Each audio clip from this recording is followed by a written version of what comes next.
Hi, my name is Dr. Neelam Parmar, and today I'm going to talk to you about tradition meeting innovation. Before I start, let me give you a quick introduction about myself. I work as the Director of Digital Learning and Education at AISL Harrow Schools in Southeast Asia.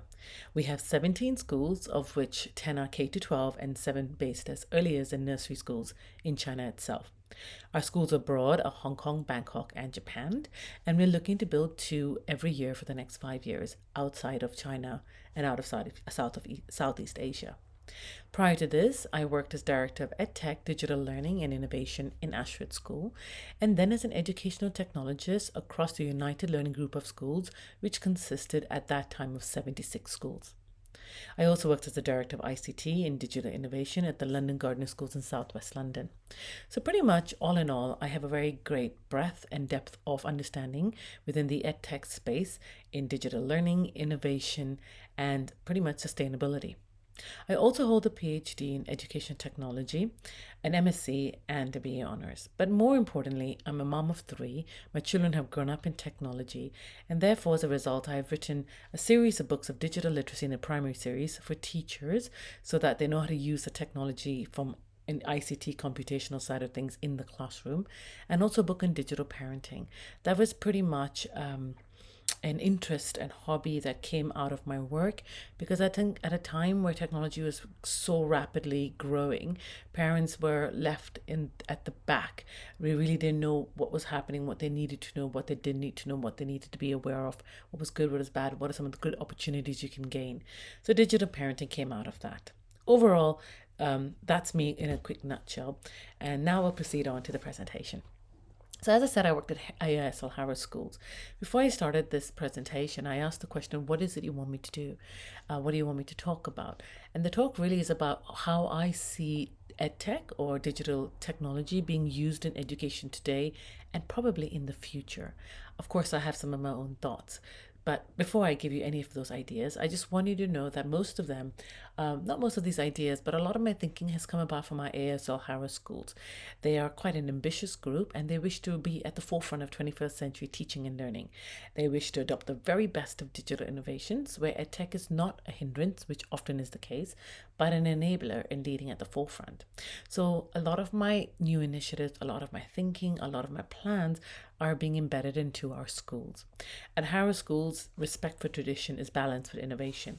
Our schools have come from the Harrow UK school based here in the UK which has been established for the last 450 years. So for schools in UK, it's a lot about culture, it's a lot about tradition.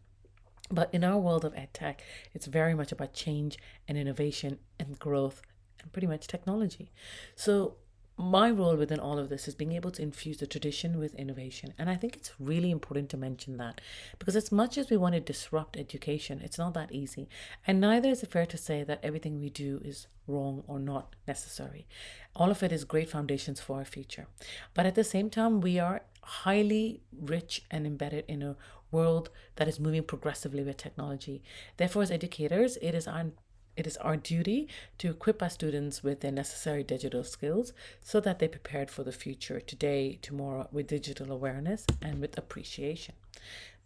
So, let me, in the next few slides, walk you through some of the things that we're doing in our schools, and at the same time, how I see education evolving with the use of EdTech and where I think it's going to get to. So let me just read this to you. Today's world is not the same as it was 20 years ago, and tomorrow's world will not look like today's either. And yet we teach like it was 10 to 15 years ago. So we haven't really changed with the times. Of course, the pandemic came and it shifted the boundaries and it threw everything up in the air, and we learned a lot. But post-pandemic, schools are going back to exactly what they used to do before. And if anything, trying to avoid using tech. At least some schools are, or most schools are. Very few schools have decided to take the technology, maximize its opportunities, and move further with it. But we know today's world is not the same it was 20 years ago. In fact, expectations from parents and students and teachers have now moved progressively more after the pandemic. But we also know tomorrow's world will not look like today's either.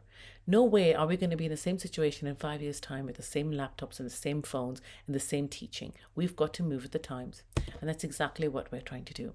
We've now come into the rise of the digital intelligence age. We've moved past the industrial age. We moved past the information age. We've come to a point where through industry and information, we have so much data, so much information that we now have to look and prepare our children to use the digital technologies in an intelligent way. It's about educating them on key competencies and digital skills that they need so that they can create transformational life experiences for themselves and also be prepared for roles that are coming into the future. I don't want to say that we're not there, that we don't know what future holds for us. We do have some idea of what the future holds for us. We live in the present, therefore we have an understanding of it. What happens in 5-10 years is still nobody knows. We're not soothsayers in any way, but what we can do is prepare for today, tomorrow, and in the few years ahead of us, and not hold our children back in all of that. So through a shared understanding of technology, awareness, and sense of responsibility, we prepare our children to learn to use and harness the technology responsibly so that they can shape the world for better. The rise of the digital intelligence age is upon us, where we take what we receive, where we are given all the information and data in front of us, and where we can use it and manipulate it in a way so that we can see trends and patterns and use that knowledge for the benefit of our society. So digital intelligence is riding on the back of digitalization, and that's all through the growth of the technology that we've had.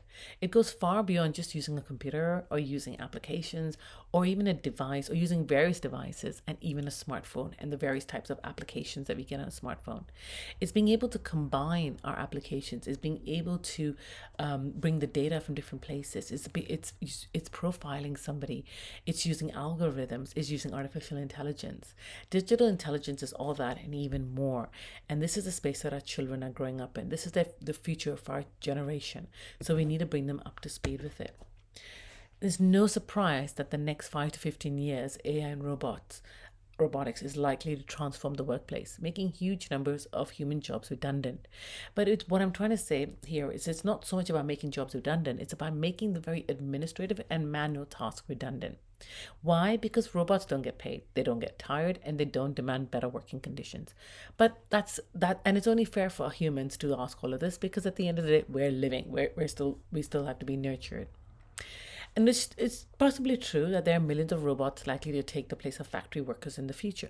But what we're trying to do is not eradicate an entire area of work employment.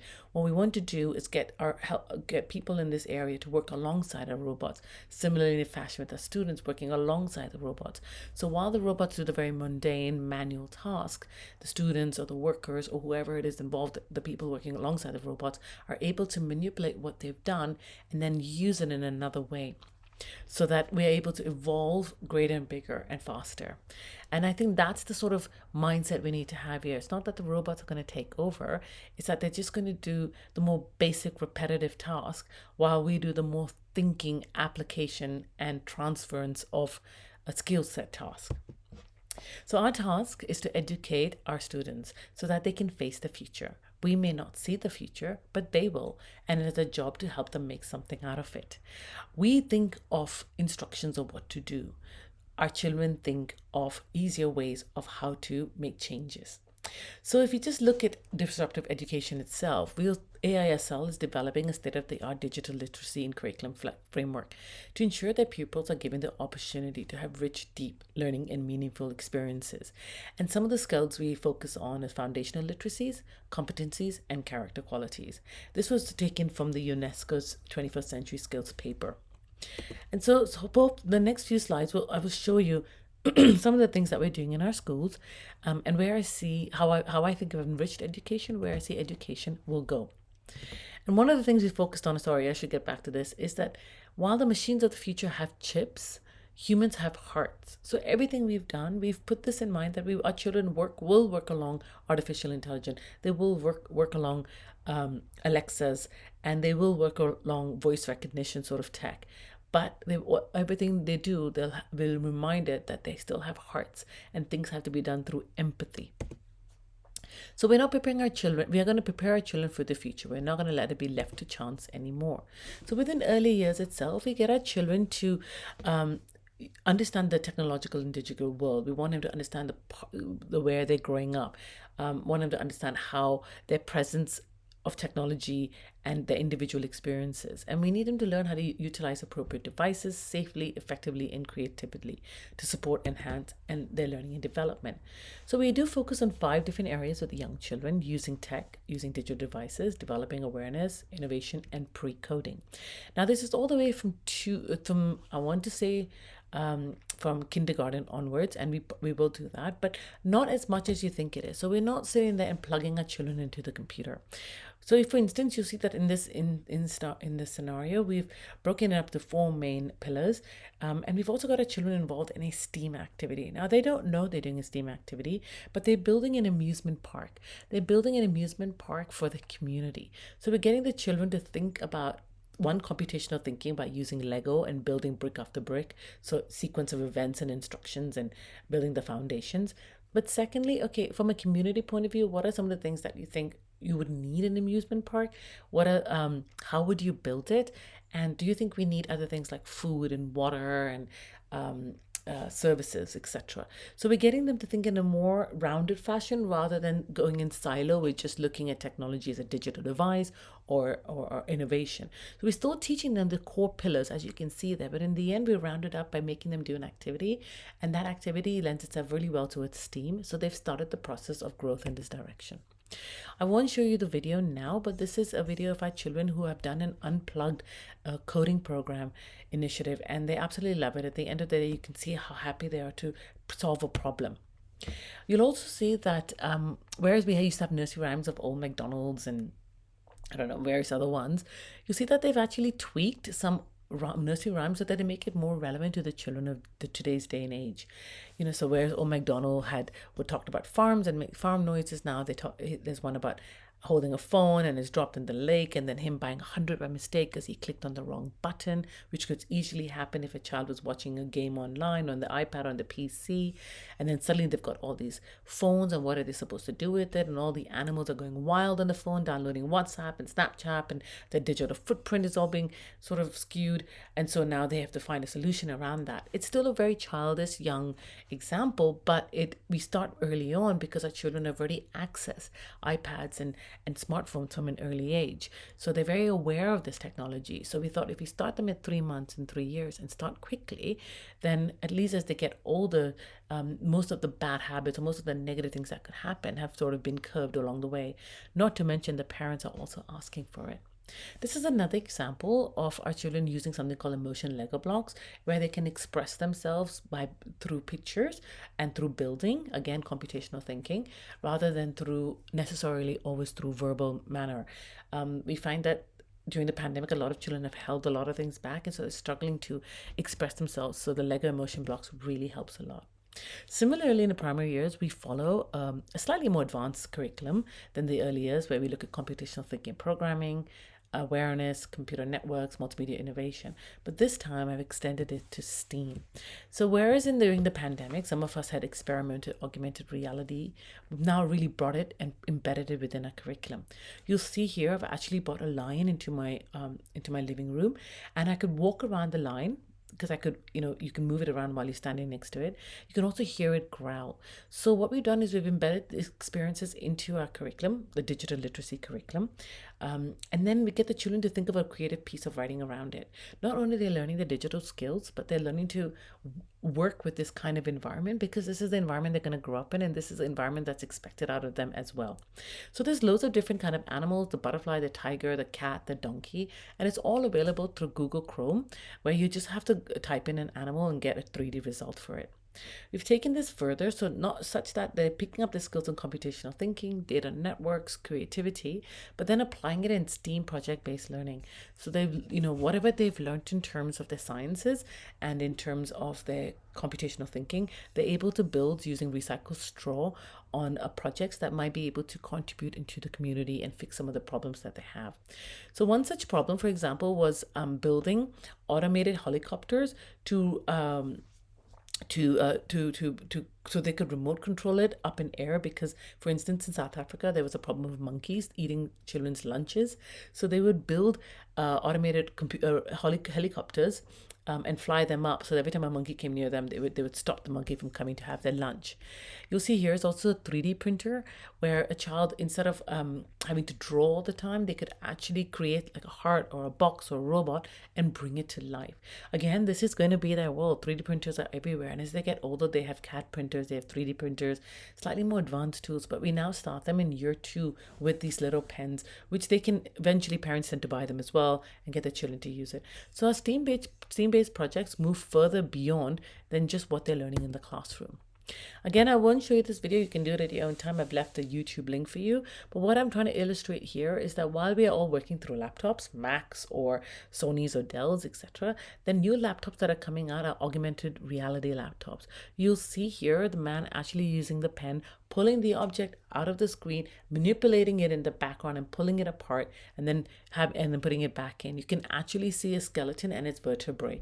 So whatever we're doing now is all preparation for the future. But if we haven't even got to this point, then we really need to consider how to move forward so that the future is not too much of a shock to our children.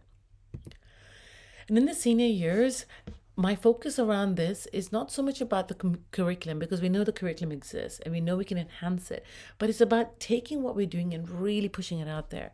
We want to create a space for our students where they can be where they will not be afraid to try, where they can explore, poke, question, and turn things inside out. So we have innovation centers with learning labs, where we look at the benefits of artificial intelligence, but we also consider that there are grave dangers. So we teach them ethical AI in everything that we do, particularly within STEAM. But STEAM, as a result, is in all our schools, and we look to create give them an environment where students can take risks, thoughtful risks, where they can engage in experiential learning, where they can persist in problem solving, embrace collaboration, and work through a creative process. So if there's a problem that the community has, for instance, what are the solutions around it? We want to provide our learners understanding of how to connect with subject-based knowledge acquisitions. So some of the examples, for instance, are cryptocurrencies, wearable technologies, creating smart homes, creating stop motion animation, having your own radio channel, computational programming, creating bionic arms, understanding how the brain neurons work. So those are the sort of things we have. We've got 13 learning labs, but these learning labs function as a space for creative innovation, where there are no barriers, where students can experiment to trial and error and become innovators, educators, leaders, and learners of their generation. Because we want their intelligence to come to a point where they can use the technology, any technology, to create change and adapt to the change. So digital intelligence is where you have the ability to use the data, use the technology fingertips to transform and create new experiences that could be adaptable and resilient in change. And I think that's really key. So I've given you one example. Another one I was going to talk to you about was smart homes, because we're trying to create more sustainable environments. Another one was about creating robots in old people's nursing homes. And this came about in Japan, actually, because they realized that they don't have enough help in nursing homes, because there's quite a big aged community. So they started creating little robots to move around with pads, sponges on the bottom, so that they can clean the floors. It seems like a really small idea, but this then became big, and some companies and factories in Japan actually invented this into a really big sponge cleaning exhibition with the students' ideas, and created a proper, not machine, but created a proper function around this that they've now introduced into nursing homes. So we give them these spaces so that they can think out of the box and come up with solutions of their own. Because when we think about solutions, we're too practical and we're almost too pragmatic, and we don't even know the technology that they know. But when they think of their technology and their ideas, it's made for today, for their generation, and for the future for their generation, not for the past of ours. So again, another example of this is augmented art. You can watch this again at your own time, but here the child will enter into an augmented art landscape. Let's just say they were looking at Van Gogh, for instance. They would go into the art landscape with their goggles, understand the broad strokes, understand the colors they've used, see the dimensions and the width of each thing inside. So these are sort of experiments that are already happening in augmented reality museums, and these are the sort of experiences we're bringing to our students. So if I can leave you in my last slide here, the question was, where do I think future's going to go? I think there is a metaverse. I have recently put the Oculus in my eyes. I have been in virtual landscapes rooms. I've been in the universe. I have been on the planets, in the in the galaxies. I've seen the planets revolve around me. I've been in a room where we were creating bionic arms. I've been in a room where I've seen brains transmitting neurons and the messages and the movement between the brain itself. I've been in a campfire listening to a story. I've been in waterfall models. So there is so much out there that's going to come. And this is not the and the price is coming down in terms of the Oculus and the sort of gadget that we use on our head. But at the same time, I think it's going to become part of a curriculum. It'll become an immersive experience for students. It'll no longer be for the advantage, but it'll provide that equality for all. So this is definitely coming your way. So I think if you can just bring our children gradually and smoothly into where we are today, in a year, 2 years, when this is sophisticated, more mature, we will find ourselves in an environment where we'll no longer have Zoom fatigue and team fatigue. We will be in the metaverse. So on that note, I'm going to leave you on this last slide where I will say the world is changing fast, and it is our intention, particularly my intention, that we keep up with it and provide the best possible skills that we can for our students so that they can make our world a better place. Thank you.